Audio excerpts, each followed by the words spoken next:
దాచుకోలేము. మనం ఉన్న తటాకాలని, చెరువుల్ని మనం కలుషితం చేసేసాం. సో వీటన్నిటి గురించి ఏమి చేయాలి అని పెడితే నేను చెప్పాను, ముందు let us setup a war room. అంటే ఇది ఎలా పెట్టామంటే, వేసవిలో ఎట్లాగ నీటి కొరత ఉంటుంది, దాన్ని అడ్రస్ చేయడానికి ప్రత్యేకించి డిప్యూటీ సీఎం ఆఫీస్లోను, అలాగే ప్రతి రూరల్ వాటర్ సప్లై హెడ్ క్వార్టర్స్లోను, పిఆర్ డైరెక్టర్ ఆఫీస్లోను ఒక వార్ రూమ్ ఏర్పాటు చేయండి. అది నా డిప్యూటీ సీఎం పేషీ దగ్గర నుంచి మొత్తం అనుసంధానం చేసి మేము చూస్తూ ఉంటాం. ఎందుకంటే మీరు గ్రామాల్లో ఒక చిన్నపాటి సమస్య చెప్తే, ఈ వాటర్ ముఖ్యంగా ఈ సంక్షోభంలో నీటి సంక్షోభం కనుక ఉంటే, ఇవి చెప్పాలి అంటే వెంటనే దీన్ని అడ్రస్సింగ్ మెకానిజం ఉండదు. మొన్నటికి మొన్న నేను ఏదో ఒక గ్రూప్ మీద పెట్టాను, వాళ్ళు నాకు రెగ్యులర్ పంపిస్తూ ఉంటారు. పంపిస్తుంటే మన ఎక్కడ తిరుపతిలో కొన్ని మూగజీవాలు, జింకలు ఇవన్నీ బయటకు వచ్చేసి ఫెన్సింగ్ లేక నీళ్ల కోసం అలమటించిపోతుంటే, అది నా దృష్టికి ఎవరో పట్టుకొచ్చారు. పట్టుకొస్తే అది నేను చూసి వెంటనే ఆ చెదారాన్ని క్లియర్ చేసి వాటికి 2 ఈ వాటర్ పాయింట్స్ని అక్కడ ఒక 3 రోజుల్లో దాన్ని చేయించగలిగాం.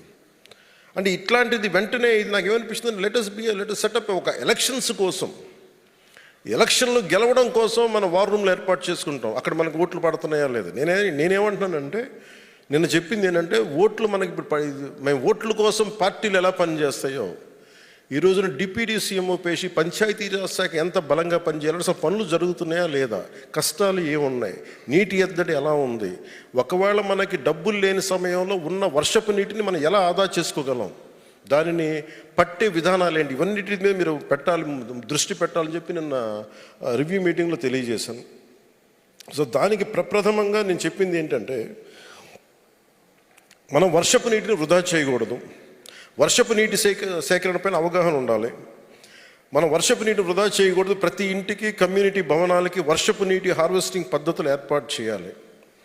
మనం రోజు తాగే నీటి అవసరాల కోసం, భవిష్యత్తు తరం కోసం నీటి నిల్వను పెంచడానికి చర్యలు తీసుకోవాలి. ఉపాధి హామీ పథకం ద్వారా వర్షపు నీటి సంరక్షణ నిర్మాణాలు ఏర్పాటు చేయడానికి ప్రభుత్వం సంపూర్ణమైన సహకారం అందిస్తుంది. అలాగే రెండవది తాగునీటి ఫిల్టర్ బెడ్లు. అంటే ఏదైనా సరే, అసలు ముందు ఫిల్టర్ బెడ్స్ ఎంత దారుణంగా ఉన్నాయంటే, ఇసుకే మార్చలేదు గత ప్రభుత్వం, ఖర్చు కూడా అవదు.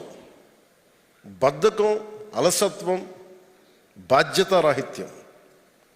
అలాంటి నేను చెప్పింది ఏంటంటే, ముందు అసలు ఫిల్టర్ బెడ్లను పరిశీలించండి. అందరూ అవసరమైతే మరమ్మతులు చేసి శుద్ధమైన నీటిని అందించండి.